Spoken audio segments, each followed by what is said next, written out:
What is up, y'all? Welcome back to FitFrens.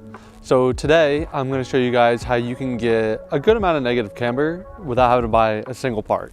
But as you can see, it's snowing a little bit and it's frigid out. So let's get the car in the garage first and then I'll show y'all.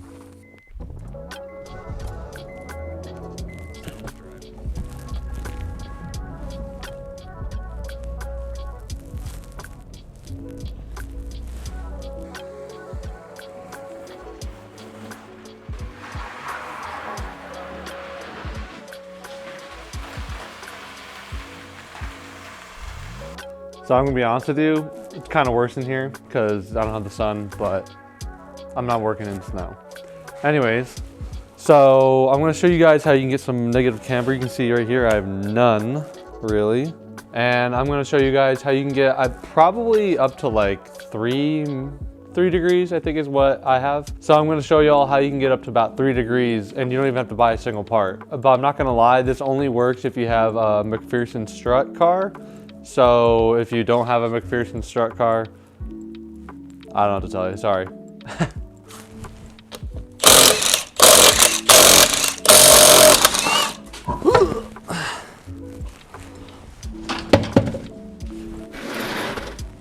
So step one, you're just gonna loosen both your bolts, take out the top bolt, leave the bottom bolt in place.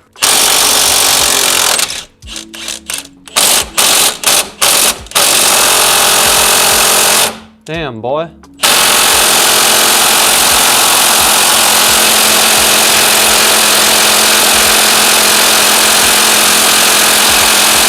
Damn, boy.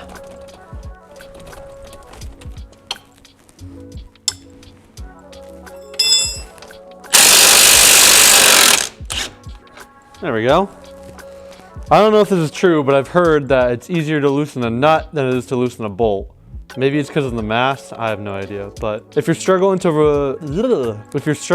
loosen a bolt, try the nut side. If it doesn't have a nut side, suffer. So now that you got your top bolt out and your bottom bolt loosened, you can see here that I have some extra room to push in the knuckle, and that's the modification that I did to gain. I think I get about 3.8 degrees of camber, and I didn't even buy a part. So you can see how much the knuckle can move in. And that's what gives you all that camber. Like, look at that. So to do this, what I did was I just pushed in the knuckle like this, and then I followed the mounting hole in the knuckle in the strut, and I just wallowed it out with a carbide burr bit on a Dremel here. And depending on your car and depending on your situation, that could give you who knows how much camber. So really, that's all you gotta do just to get who knows how much camber it can give you in your car. If you have a GE8 Honda Fit, it can get you roughly 3 degrees camber. I'm sure it'll probably vary per strut and per knuckle, whatever. But if you're really looking for even more camber, what you can do, and I started to do a little bit, but I didn't want to do too much. Let me get the light. So you can even take that same Dremel and you can start to remove some material back there, because your limiting factor is how far this knuckle can push inwards. So if you just take some more material off of the knuckle, don't take too much, obviously, because it's a, you know, suspension mounting point. It's gonna be under some stress and some load. But you just take a little bit off and it should give you a little bit more room to push in that knuckle and give you some more camber. So yeah, if you guys are like me and you're on a budget and you don't want to spend like $300 something on camber plates for the top of the struts, or I mean, even if you don't want to run camber bolts, which I kind of understand, because after running camber bolts for a whole season, you can sometimes they get a little bit finicky and annoying.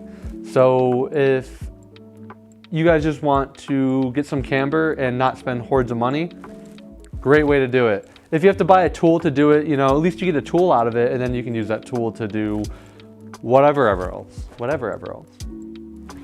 You can use that tool to do whatever else, you know? You have a tool for more jobs. So anyways, guys, if this helped you get some camber or just gave you an idea that you can get camber on your car, give me a like and a subscribe, and stick around for some more content when hopefully soon here I'm gonna be preparing this car for a year of competing in Sunday Cup, and I would love for y'all to watch it.